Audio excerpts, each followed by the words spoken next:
Yes, sir. Howdy. Thanks for coming to St. Petersburg. My name's David Pryor. I'm involved in the Republican Party for a long time here in Pinellas County.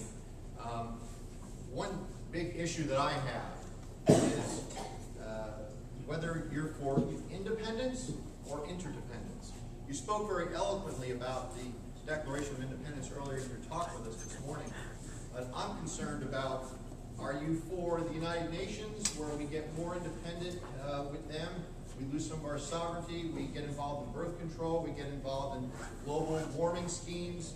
We get involved in foreign entanglements that are not part of our national interest.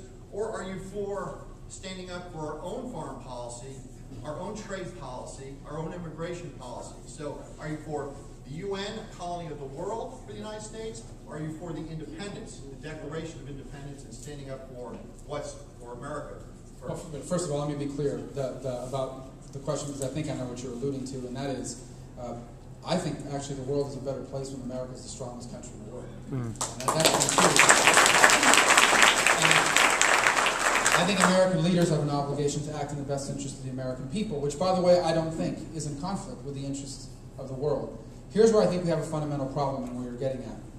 There are those in American political life, including many who I think are in power today in Washington, who believe that many of the conflicts America now finds itself in around the world is because somehow America has said or done something that's offended the terrorists or jihadists or those who are enemies of freedom and liberty. They think that that's really they believe that there's something America has done that has set people off, and that's why they're fighting against us.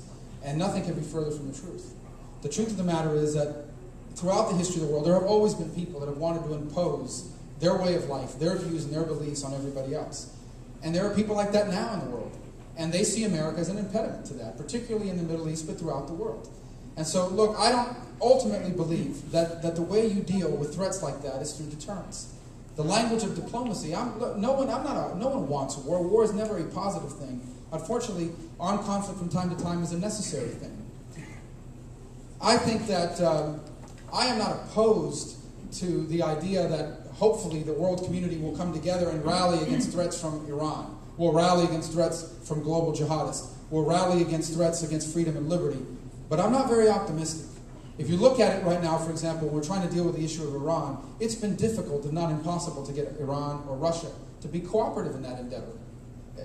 China will not cooperate at all, basically. Russia has given lip service to the notion, but has done very little to help contain it. It is a very serious problem, a very significant problem. You look at the issues that we have in Afghanistan today. We can't get any members of the European Union beyond England to be significant partners. Just today or yesterday, France announced that they would participate by sending, I think, 60 or 70 people to help train troops in Afghanistan. And what's a very important conflict, not for America, for the world. So ultimately, what's very uncomfortable for Americans is this notion that we are the only society on the earth that will do what it takes, not just to protect our liberties and our freedoms, but global liberties and freedom.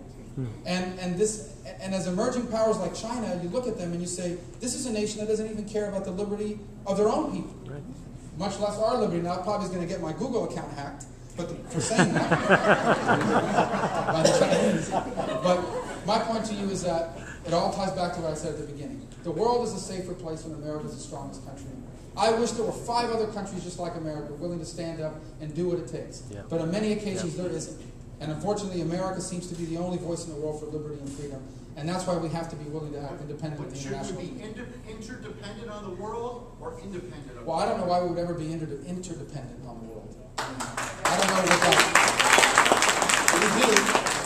Listen, we do want trade relationships with other nations. We certainly want people to be happy in their countries. We've always had strong ties to Israel, to the United Kingdom, to Canada. These are allies, and we've always worked with our allies.